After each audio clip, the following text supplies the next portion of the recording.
Оқушылар, біз өткен сабақта Сайын Мұратбековтың жусан иісі повесімен танысқан болатынбыз. Ал оқушылар, жусан Қазақстанда өте көп кездеседі. Оны сіздер жаратылыстану пәнді сабағынан да жақсы білесіздер. Әбубәкір Қайранның ақ жусан деп аталатын өлеңімен бастайын. Жусан, жусан, ақ жусан иісің қандай? Сылқым емес, сыршылдау сезім бардай. Жұпарында жұта алмай жүрмін қазір. Содан болар тұрамын ұйқым қанбай. Сағынумен келебем салып ұрып, қалыпсың ғой қатыгез қарасында. Асар едім сол қарды ғашық ес, кернеп кетті кеудемді ғажабында. Осы повесть жусан иісі деп аталатын сіздерге белгілі. Сондықтан біз қазір топқа тамыр жусан, жасыл жусан және ақ жусан болып 3 топқа бөлініп отырмыз. Қазір сіздерге осы өткен тақырып бойынша берілген үзіндіден кейіпкерлердің әрекеттерін ескере отырып, олардың типін анықтаймыз. Балалар, алдарыңызға, барлығыңызға топ бойынша жұмыс жасау үшін сіздерге топтық тапсырма берілді. Осы топ бойынша қазір дайындаламыз. Және осы тапсырманың соңында қос жазба күнделігін пайдалана отырып, осы мәтін бойынша және шығарма кейіпкерлерін түсінесіздер. Себебі тапсырманың соңында дескриптор берілген. Түсінікті ме балалар? Ал онда топтық жұмыспен бірге барлығымыз жұмыс жасаймыз, біргелікте мәтінмен жұмыс жүргіземіз. Берілген тапсырма бойынша бірінші бөлімді, бірінші тапсырманың біріншісін Әйел оқи ғой. Аяғымды ортаға алып, енді жайғасып отыра бергенімізде есік ашылып, сыртқа Бапайдың кемпірі шықты да: "Ойбай бетім-ай, бұл дүбірлеген не десем налар етпен ғой. Алла жүріңдер, әрі ой өңшең топырлаған немелер, онысы несі-ай, тап терезенің түбіне кеп бейнелегендері" деп қуып жіберді. "Тырнағың қайсы-ей, мысық" деп Қасымды аяғынан шалып қалды. Қасым жалп етіп ұшып түсті де терісі сыдырылаған тізесін ұстаған күйі көзі жасарып қайта тұрды. Біраз жүргеннен кейін Несіпбай оның басынан түйе тоқай ала бастады. Жылап жіберген Қасым тырнамақ болып ұзақ орлана ұмтылған Несіпбай оны ұзын қолымен тұмсықтата салып жіберді. Қасымның орнына қан дірдектеп ақырып үйіне кетті. Аян, екеуміз бір поштаға. Үшінші тапсырманың бірінші тұрып оқи ғой. Аян екеуміз бір партаға отырғанбыз. Бірінші күннен ақ ол зеректігімен көзге түсті. Мұғалімнің тақтаға жазған әріптерін айна қатесіз қағазға түсіріп, тез жаттап алып жүрді. Тіпті келе-келе күніне бір-екі әріптен ғана өткенімізге көңілі толмай, барлық әріптерді тезірек неге үйретпейді екен, шіркін, ағама хат жазар едім деп күлді екен. Жарайды. Төртінші тапсырма. Ақ жусан тобы оқи ғой. Кім оқиды? Фатима? Оқи ғой, Фатима. Аянды дәл қазан кезінде етігімен қуып жіберді. Аян қалташа қалқып барып анадай жерге түскен. Тұржан езі қолындағы қамшының шолақты сабағандай көміп алды да тағы да тепті. Ай келіп бас демей, көз демей былшылдатып теле берді. Әуелде қолындаған даусы шығып шарқ-тұрап ағатайлап шыңғырған Аянның біраздан кейін үні өшті. Кезгі есіктің астында жансыз затты илей-илеп жата берді. Жарайды. Балалар, енді осы берілген мәтінді барлығымыз оқып шықтық, таныстық. Енді осы тапсырманың артында қос жазба күнделігін пайдалана отырып, кейіпкерлерді сипаттап өтеміз. Бірге топтық жұмыс, бірге топпен бірге жұмыс жасаймыз. Балалар, 3 минут уақыт беріледі. Уақытты үнемді пайдаланып, топпен бірге жұмыс жасаңыздар.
Мәтіне бірінші үзінді бойынша қай топ дайын? Жарайды, ақ жусан тобы бірінші үзінді бойынша оқи қойыңыздар, кейіпкерлерді. Бірінші үзінді бапай мен кемпір балаларға мейірімі жоқ, ашушаң, сөз көтермейді, үйінің ауласын кішкентай балалардан қызғанады. Дұрыс па балалар? Өте дұрыс, мәтін бойынша өте дұрыс, жақсы жұмыс жасады. Ақ жусан тобы екінші үзінді бойынша кейіпкерлерді кім? Қай топ сомдайды екен? Тамыр жусан тобы. Екінші үзіндіде Есіпбай мен Қосыр. Есіпбай жүрегі мақтаншақ өзіне кішіге кіші көрсеткенде бере санайды. Аяушылығы жоқ Қосыр ызақор Есіпбайдың алдында қауқарсыз тез ызаланады және жылауы. Дұрыс па балалар? Өте жақсы, дұрыс. Өте жақсы. Бір балды беріп қояйық. Тамыр жусан тобына келесі. Үшінші үзінді бойынша жасыл жусан тобы жауап береміз деп отыр. Ал Жәлел оқи ғой. Үшінші үзінде Сайын Матбеков, Аянның досы, мейірімді, жақсы күзеу бала. Дұрыс па балалар? Тағы қосарыңыз бар ма? Жасыл жусан тобына. Үшінші үзінді бойынша. Бар ма тағы? Тағы қай топ жазды? Кім қай топ оқи? Ал тамыр жусан тобы. Айнұр басқа бір жарайды, Жәлел. Сізге де бір ұпай беріп қояйық. Анел орнынан тұрып оқи ғой. Қағалез бала ағасына деген сағынышын басып, талабы зор. Жарайды. Өте жақсы. Тамыр жусан тобына толықтырған үшін бір ұпай беріп қояйын. Енді төртінші үзінді бойынша қай топ оқиды? Кім дайын? Төртінші топ бойынша тамыр жусан тобы ма? Ал жасапты. Оқи ғой. Нұриса оқи ғой. Тұржан армиядан келген бригада, ол аянды өрт кезінде соққыға шыққан. Дұрыс па балалар? Өте жақсы. Жасыл жусан тобына да бір ұпай беріп қояйын. Өте жақсы балалар. Бірінші тапсырманы мүлтіксіз орындап шықтыңыздар. Топпен бірге жақсы жұмыс жасадыңыздар. Ал енді келесі тапсырма бізде дәптермен жұмыс. Қазір балалар, мен сендерге экранға тірек сөздерді беремін.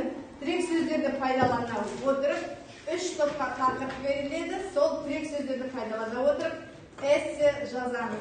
Балалар, әр тапсырманың өзінің уақыты бар, уақытты үнемді пайдалану. Ол әрбір топтың тапсырмасы екенін ұмытпаңыздар, жарай ма? Экранға назар аударыңыздар.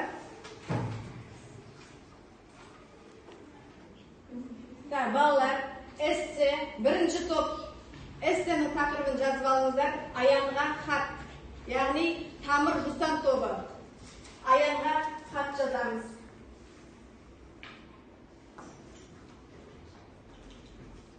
Екінші, жасыл жусан тобына енді соғыс болмасын тақырыбында эссе жазамыз. Топ мүшелері тақырыптарыңызды дәптерлеріңізге жазып алыңыздар. Үшінші топ, яғни біздегі ақ жусан тобы, балалар үйі азайса. Оқушылар барлығымыз дәптермен жұмыс жасаймыз, эссе жазамыз. Жазып па балалар?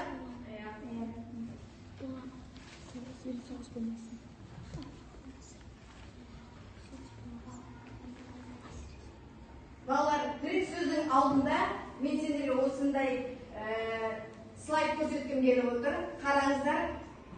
Не көріп тұрмыз мына слайдта? Балалар үйі, тағы хат, тағы не көріп тұрмыз? Қаралы қағаз. Бұл 3 суреттің де біздің сабағымызға қатысы бар ма?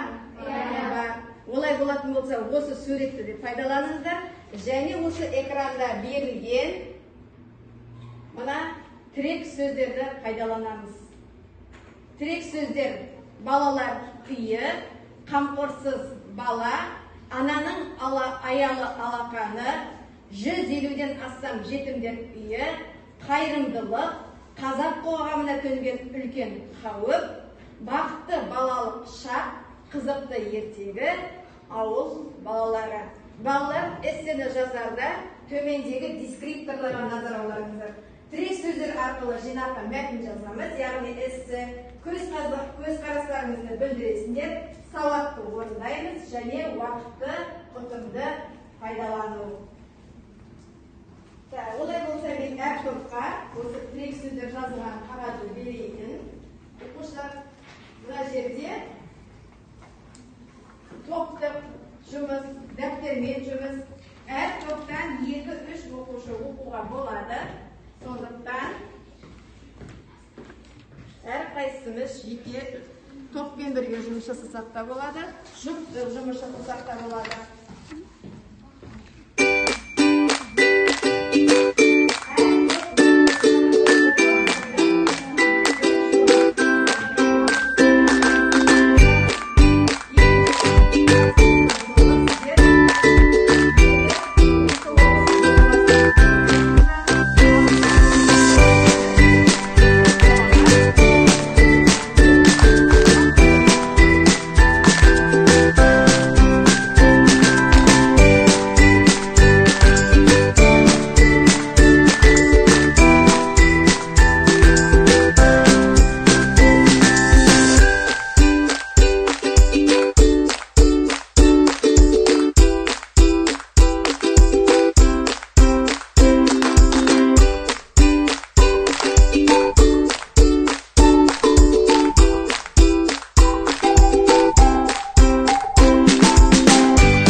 Бірінші қол көтерді. Назым оқиды жатыр. Қазірде балалар үйі көбейіп бара жатыр. Ол жерде анасыз, қамқорсыз балалар өседі. Жетімдер үйінде балалар балалық шағын көре алмады. Ананың аялы алақанын сипап алмай өтті. Қазірде 50-ден астам жетімдер үйі бар. Өте жақсы. Қосыламыз ба? Өте жақсы жазған. Авторлар тобының мүшесі Назымға бір бал бере қояйын. Келесі тақырыпты оқиды. Оқи ойыншы. Балалар үйінде қаншама қамқорсыз балалар бар. Ананың аялы алақаны сізге балалар үйіне келіп жатқан балалар қаншама. Біздің елімізде 150-ден астам балалар үйі бар. Балалар үйіндегі балалардың жағдайы да керемет емес. Балалар үйіне қолымыз созып қайырымдылық көрсетуіміз керек. Келсеңіз балалар? Жақсы жазылған эссе екен. Ағылшын тобына тағы бір ұпай берейін. Бар ма? Жазғаныңыз бар ма? Фатима? Оқи ғой, Фатима. Балалар үйі азайып, барлық жетім балалар өз үйлерін тауып, балалар үйі жабылып, қамқорсыз қалған балалар өзінің ата-анасымен бақытты болса екен. Әр бала өзі аналарының аялы алақанын сезініп өссе екен. Осы Қазақстан бойынша 150-ден астам жетімдер үйі азайып, ешқашан ашылмай, басқа да нәрселер ашылып, Қазақстанның көркейіп, жайқалып тұрса екен. Барлық балалар үйіне жиналған ақша қайырымдылыққа жұмсалса жақсы болар еді. Өте жақсы. Қол соғып қояйық балалар. Өте жақсы. Тағы бір ұпай. Келесі қай топ оқиды? Иә, жасыл Жусан тобы. Тыңдаймыз топ мүшелері. Әкелмейді.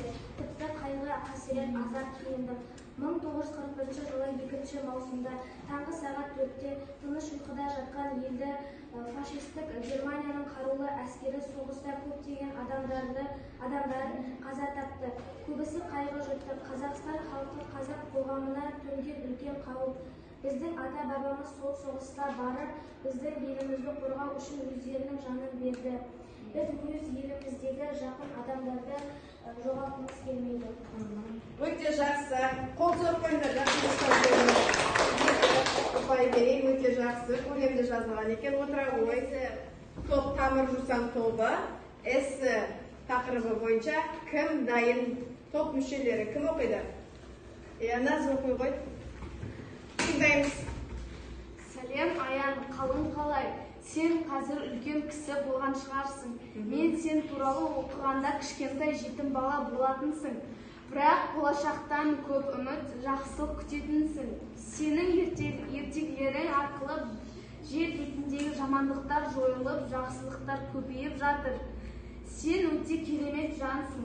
Тағдырдың қиындығына тұратын басылсың. Туған жерді көркейтетін азаматсың. Сенің оқуға құштарлығыңнан біз сабақты жақсы оқуға тырыстық. Сен барлық балаларға үлгісің. Қайда жүрсең де аман жүр. Мен сенің еліңде еңбек сіңіріп жүргеніңе сенімдімін. Өте жақсы. Қол соғып қояйық. Келесі тақырып оқиды. Иә, алтын оқи ғой. Аян, сәлем, қалайсың? Қазіргі үлкен адам болған шығарсың. Мен сені қазақ әдебиет кітабында оқыған едім. Балалар үйінде қалай болды? Достар тапқан шығарсың. Ата-анаңды айырылғанда жаман сезімде болған шығарсың. Сенің ертегілеріңнен мен бір нәрсе түсіндім. Әрбір адам ақ көңіл таза болу керегім. Бір жаман нәрсе болса мұңайып жүрмеу, әрі қарай жүру керек екенін. Сізге өте рахмет. Сіз маған көмек көрсеттіңіз. Және де менің ойымша барлық балалар үйінде жақсылық пен қарайтын шығар деп ойлаймын. Өте жақсы. Қол соғып қояйық. Айдинаның жазған эссесі және Наздың жазған эссесі өте әсерлі екен. Балалар отыра ғой Айдина. Алтынгүл. Себебі оқушылар Аянның басынан өте аянышты тағдыр өтті. Ал балалар кім айтады? Басынан қандай жағдайлар өтті? Айта ғой. Тез айта берейік. Орнынан тұрып. Оның әкесі Соғысқа кетті, анасы одан 2 ай бұрын қайтыс болды. Өте дұрыс айтады. Тағы, иә, Фатима айта ғой. Ол әжесімен бірге көшіп келді. Қайда көшіп келді? Ешкі өлмес деген екен. Өте дұрыс. Тағы қандай жағдайлар? Апайдың кемпірі Аянға жетімдікке күнін көрсетті. Өте дұрыс. Кім дәлелдей алады? Қандай жетімдікті көрсетті оған? Қандай? Иә? Бөлмеде тамақтан тек бидай беріп, тірі бидай берді. тамақтандырған. Сенің тісің өткір деп оған шеге бидай берді. Өзі шалымен бірге не жеді? Сен талқан жеді. Тағы қандай жағдай болды? Иә? Аянның әжесі алғы көшкеннен бірінші жылдан қайтыс болып, ол әжесінің ініс бапаймен оның әйелінің үйінде тұрған. Жарайды, жақсы. Тағы қандай жағдайлар? Тағы басқа топ мүшелері. Азира айтаға, қандай қиыншылық өтті? Бастан. Аянның басын әкесі майданға кетіп оралмайтынын естіп, анасының қайтып, өзінің әжесі де қайтып жетім қалғаны оған ауыр тиді. Өте дұрыс айтасың. Тағы, Ақжусан тобы, иә, назым айтаға. Аянды есікқа ит тұрғандай сабап отыр. Дұрыс айтады. Тағы. Иә, айтаға. Нұржамал айтаға. Аянның соққыға жығылған кезі. Дұрыс айтасыңдар. Қай жерде соққыға жығылды?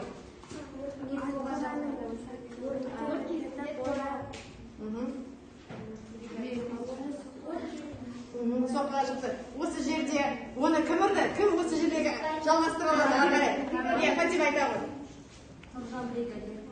Тұржан бригадир. Иә, арқылы жалғастырып айт. Не үшін оны? Неге ең соңында Аян таяқ жеп қалды? Иә, айтамын.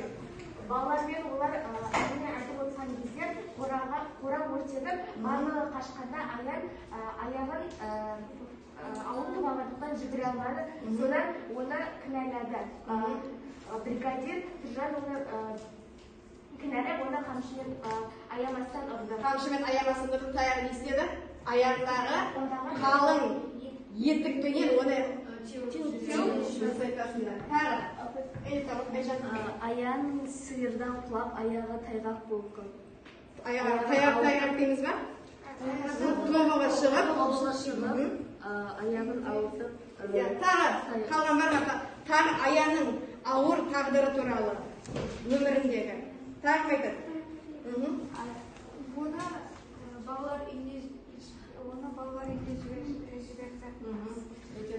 Тағы айтады, бар ма? Аян айта ғой. Ол өзінің әжесі өмірден кеткеннен кейін оны ешқандай мұңын ешкімге көрсете алмағандықтан, өзінің өмірден өткен тағдырлардың барлығы ертегі қалып балаларға мәлім мәлімет қылып айтып берген. Өте дұрыс. Оның ертегісі үнемі қалай басталады еді балалар? Ал топтарыңыз барлығыңыз тапсырмаға дұрыс жауап бердіңіздер. Ал балалар енді қазір сіздермен бірге иә жұп әдісі бойынша өте жеңіл сұрақтар беріледі. Әр топқа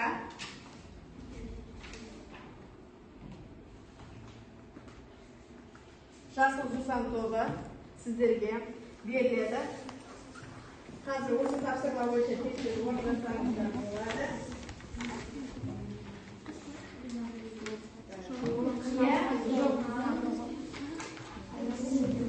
Үшінші Ақжусан тобына.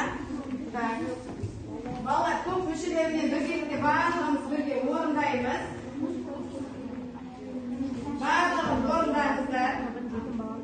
Топ мүшелері Балаларды оқытып жүрген Иманжанов қарт сабақ беруін жалғастыра алмай қалуын оқушылардың ұнамай қалуын себеп болды. Жусан иісі повесінің авторы Саймұраттың. Оқиға соңында Аян әкесі соғыстан оралды. Жоқ.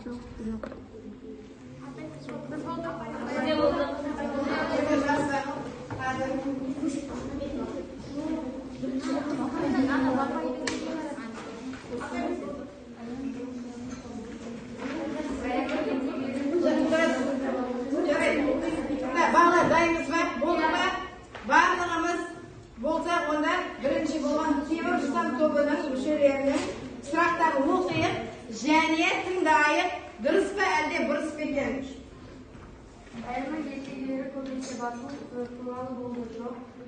Жусан иесі шаруасының басты қадірі жетім баланың аянышты тағдыры еді. Балаларды оқытып жүрген Иманжанов қарт сабақ беруін жалғастыра алмай қалуына оқушылардың ұнамай қалу себебі болды. Жусан иесі повесінің авторы Мұратбеков. Оқиға соңында Аянның соғысқа оралуы болды. Жарайды. Балалар, Темір Жусан тобында, Қамыр Жусан тобында 4 ұпай, себебі бір сұраққа қате жауап берді. Мен оқиын. Таптыңдар ма қатесін? Айта ғой. Жоқ, мына Темір Жусан тобында бір сұраққа қате жауап берді. Оқиын. Балаларды оқытып жүрген Иманжановқа сабақ беруін жалғастыра алмай қалуына, оқушылардың ұнамай қалуы себеп болды ма? Жоқ. Кім жауап береді? Оның денсаулығына байланысты ол білім беруін тоқтатады. Дұрыс айтады. Ол төсек тартып балаларды оқытуға, білім беруге оның шамасы болмай қалды. Сондықтан темір жусан тобының бір ұпайын алып, жасыл жусан тобына береміз. Құтты болсын. Қай топ дайын отыр? Иә, жасыл жусан тобы. Баяғыда бір жетім бала болыпты деп басқалар ертегілерін ойдан шығаратын жоқ. Әжесінің жамағайын төркіндерінің ауылына көшіп келгенде Аянның 2 ешкісі болды. Жоқ, Иманжановтың қатты науқастанып төсек тартып жатып қалды. Bir қолы, бір аяғынан паралич болды. Басқа мұғалім келмеді. Иә, Аянның тобығы тайғыш болып қалуы бұзаудың секіргені себеп болды. Иә, әжесі қайтыс болғаннан кейін Аян жетімдер үйіне көшіп барды. Жоқ. Отыра ғой. Балалар, қате бар ма? Иә. Сіздерде де дәл солай 5 сұрақтың 4-уіне дұрыс жауап бердіңдер. 4 ұпай. Қатесін кім тапты? Иә, Самыр Жусан тобы. Әжесі қайтыс болғаннан кейін ол балалар үйіне барды.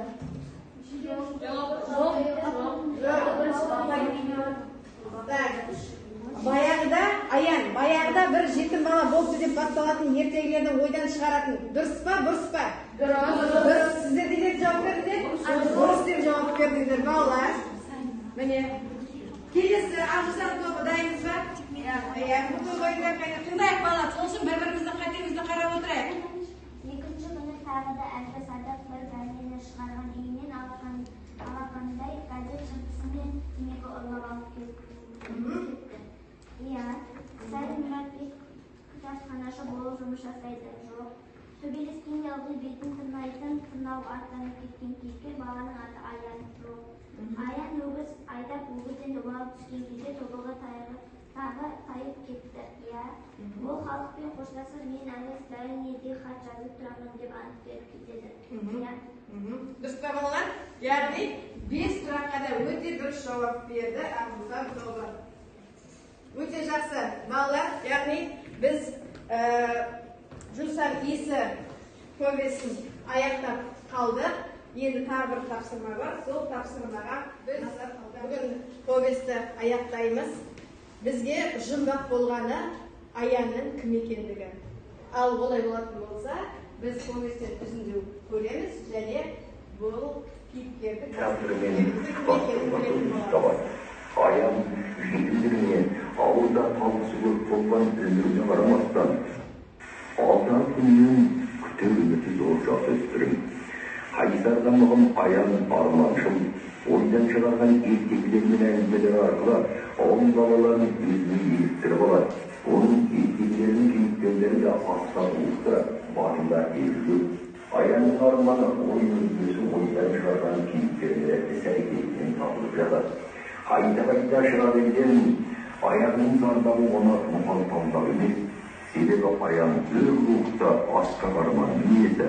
Жазушының білдірер ойы адамның қиындықпен күресе білуі, талап пен жігер қашанда адамды шыңдай сөз дегенге саяды. Шығармадағы Аянның прототипі Сайынның туған жері Қоңыр ауылындағы өзінің қатарласы Ұзақбай деген бала болған. Біз бүгін Жусан иісі әңгімесін аяқтаймыз. Әңгімедегі басты кейіпкер кім балалар?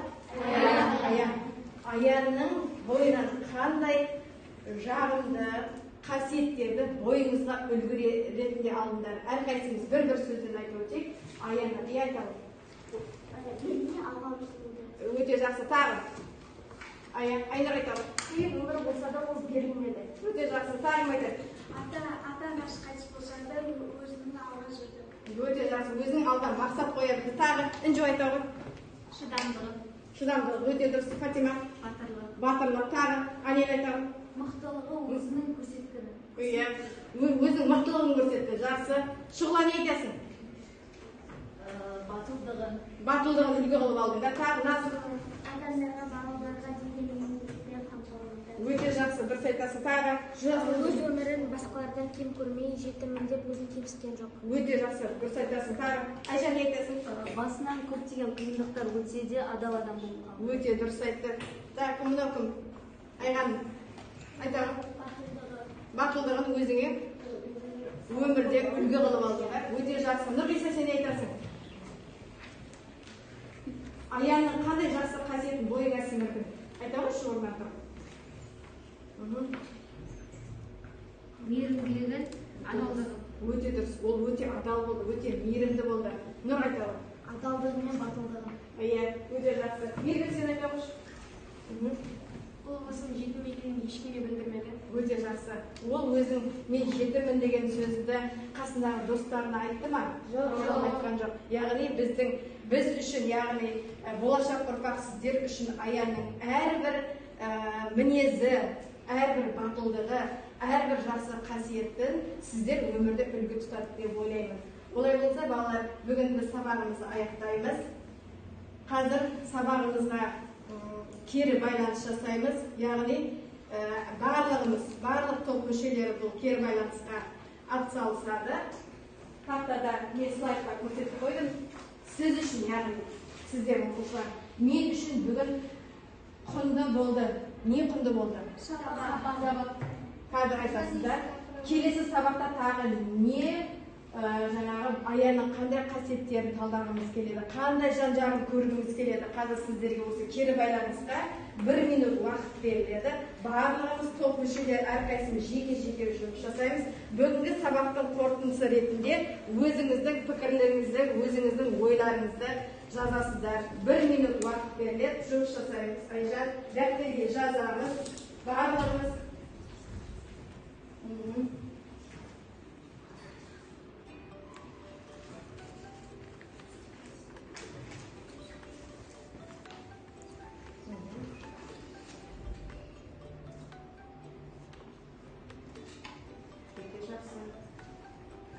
барлығымыз дәптерге өзіңіздің пікіріңізді білдіресіңіз. Кім дайын? Кез келген топ мүшелері қол көтеріп, айзере. Мен үшін бүгін Жусан есік хикаясы және ашық сабақ құнды болды. Себебі Аян өз өмірін жетіммін деп кетістірген жоқ. Келесі сабақта Аян туралы өткен өмірі туралы талқыласақ екен. Аянның жетімдер үйінен кеткеннен кейінгі өмірі туралы да мен түсінген бойынша өте жақсы. Тағым, Інжі жауап бере ғой. Мен үшін бүгін Аянның батылдығы құнды болды. Себебі Аян қай жеріне жетім болса да мен жетіммін деп айтқан жоқ. Менің де Аян сияқты шыдарымды батыл болғым келеді. Келесі сабақта Аянның болашағын талдасақ екен. Өте жақсы, жарайды. Мен үшін тақырып өте құнды болды. Себебі мен Аян секілді мықты, құштар, батыл болғым келеді. Келесі сабақта тағы да өте қызықты тақырыптарды талдасақ екен. Өте жақсы. Тағы Ақжусан, Фатима оқисың ба?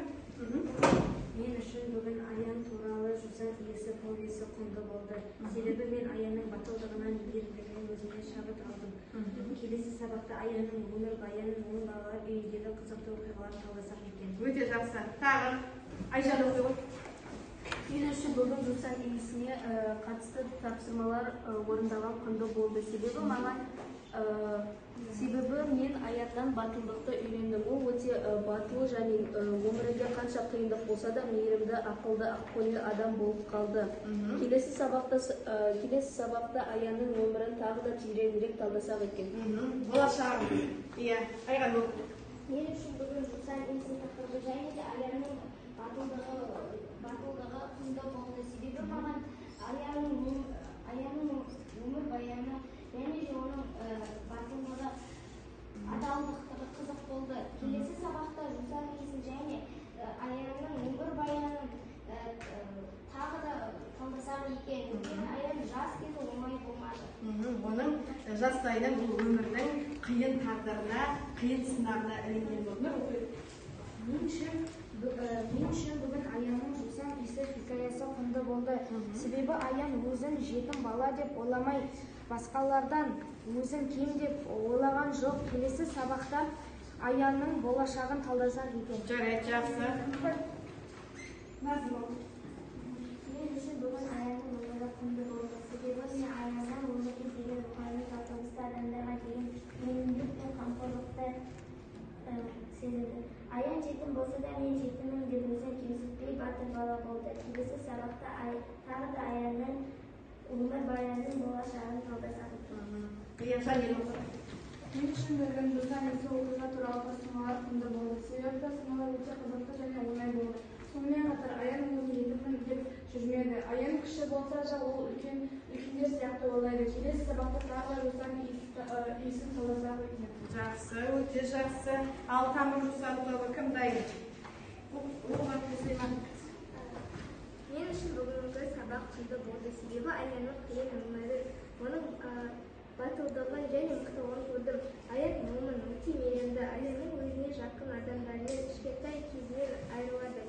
Аян басқа балалар сияқты жыламай, бұрынғыдай жүре береді. Мен Аян сияқты батыл болғым келеді. Келесі сабақта Аянның балалар үйіндегі оқиғаларын және болашағын талдасақ екен. Өте жақсы. Наз оқы. Мен үшін бүгінгі сабақ құнды және ерекше болды. Себебі мен бүгін Аян сияқты оқуға құштарлығым көбейді. Келесі сабақта одан да көп нәрсе үйренемін деп ойлаймын. Алтын оқы. Мен үшін сабақ құнды болды. Себебі мен Аяннан өмірді қызығушылығына қараймын. Аян туралы көп мәлімет білдім. Аяннан қандай жаманшылық болса да әйтеуір алға жүру керек. Келесі сабақта мен Аян өскен кезде кім болғаны туралы білгім келеді. Және балалар ісінде қалай араласты. Өте жақсы. Анел оқы. Мен үшін бүгін Аянның қиын өмір сүрген құнды болды. Себебі Аян жетім болса да мен жетіммін деп берілген жоқ. Алға қойған мақсатын жетуге ұмтылды. Келесі сабақта осы ертегінің соңы қалай өткенін білгім келеді. Өз ойым Аян армандағы арманына жетсе екен деймін. Айна. Мен үшін бүгінгі сабақ құнды болды. Себебі оның қиын өмірі болса да мен жетім болдым, мені Аян деп айтпады. Керісінше батыл болып, оның өмірге деген құштарлығынан мен атын өнеге алдым. Мен келесі сабақта Аян қазір тілі мен не істеп жатыр, немен айналысады, барлығын білгім келеді. Өте жақсы. Малика оқы. Мен үшін бүгін Жусан исі тақырыбы құнды болды. Себебі Аянның батырлығы маған өте ұнады. Ол жетім болса да өзін жетіммін деп кемсітпеді. Оның басынан аянышты оқиғалар өтті. Ол оған мән бермей тек алға жүрді. Келесі сабақта осындай қызық хикаялар тағы танысақ екен да. Өте жақсы. Балалар бүгін сабаққа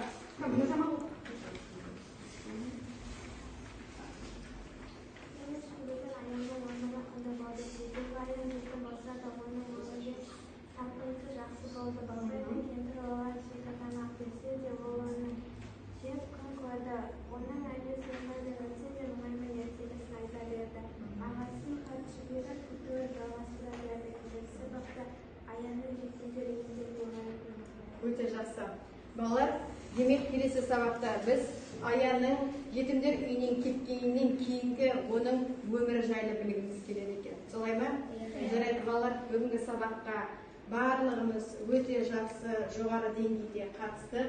Сыныптар барлық оқушылар бүгінгі сұрақтарға жауап берді. Топтық жұмыста, жеке жұмыста және жұптық жұмыста барлығыңыз өзіңіздің білімді екендеріңізді, Аянның мінезінен, оның батылдығы мен батырлығынан, адалдығынан сіз өмірде жақсы азамат болатын, азаматша болатын жақсы қасиеттерді ойларыңызда сіңірдіңіздер деп ойлаймын.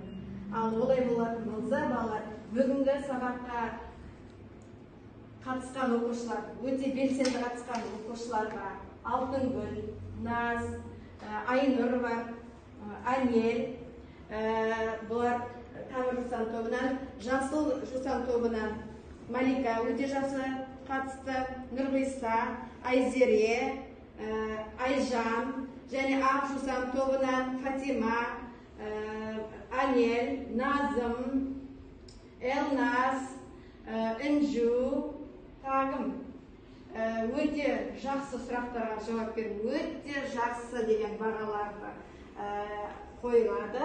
Ал сабаққа әлде де білімін жетістіру керек. Яғни сол оқушылар сияқты қалпыну керек. Оқушыларға Мейірбек, Нұржамал, Мөлдір, Муслима, Нұр, Айғаным, кішкене ана топта, Ақжусан тобында оқушыларына жақсы деген баға қойылады оқушылар. Ал олай болатын болса, үй жұмысын белгілеп алыңыздар.